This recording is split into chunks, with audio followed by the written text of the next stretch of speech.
Welcome to Science, Health and Healing Library of Children's Health Core. I'm Dr. Majid. The subject of this article is Spontaneity of Oxidation in Nature. Spontaneous, of course, means something which happens by itself. It happens without outside programming or outside cues. For example, oxidation is a process of decay. It's a lack of energy. Specifically speaking, it's a lack of electron energy. Freshly squeezed vegetable juice on a counter has a quality of being alive, and 2 days later it has a quality of being stale, and that is because the fresh vegetable juice is a higher energetic level. It loses its electrons spontaneously without outside programming, and then it loses its energy. So we say it's oxidized. The opposite of that is called reduction, which means gaining the energy. A fish rots spontaneously, and rotten fish does not become unrotten spontaneously. Cut grass decomposes spontaneously. Decomposed grass does not become spontaneously undecomposed. So spontaneity of oxidation means in nature,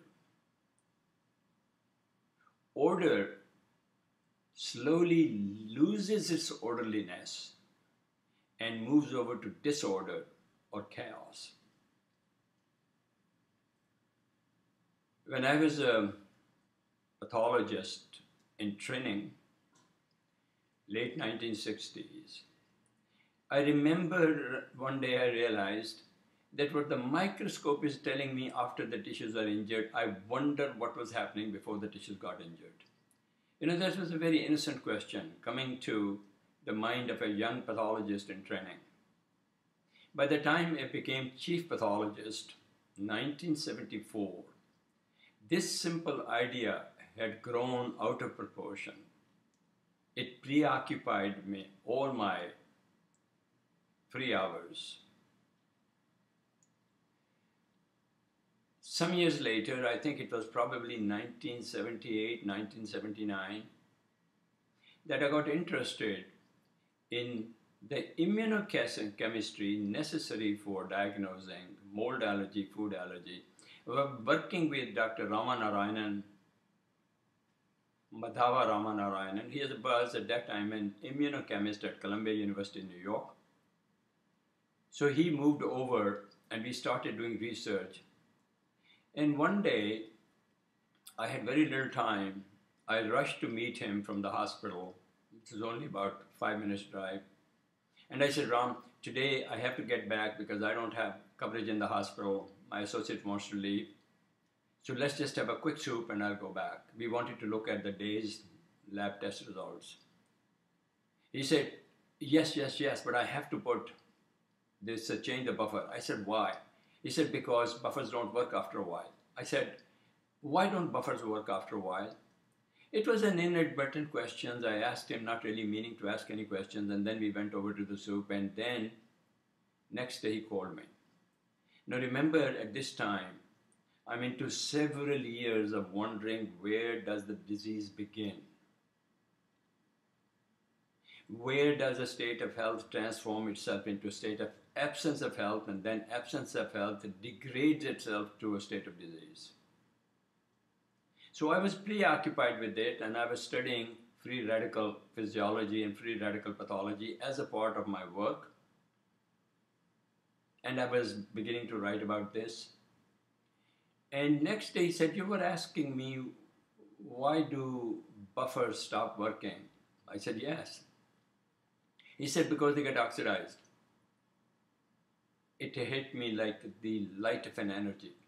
I said, oh, so the buffers lose their energy because of oxidation. He said, yes, oxidation in nature is spontaneous.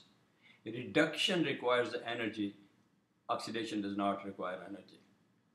And in that flash, I thought, oh my God, this is where the beginning of chronic fatigue syndrome is. This is the beginning of fibromyalgia is. This is the beginning of fatigue after chemotherapy for cancer is.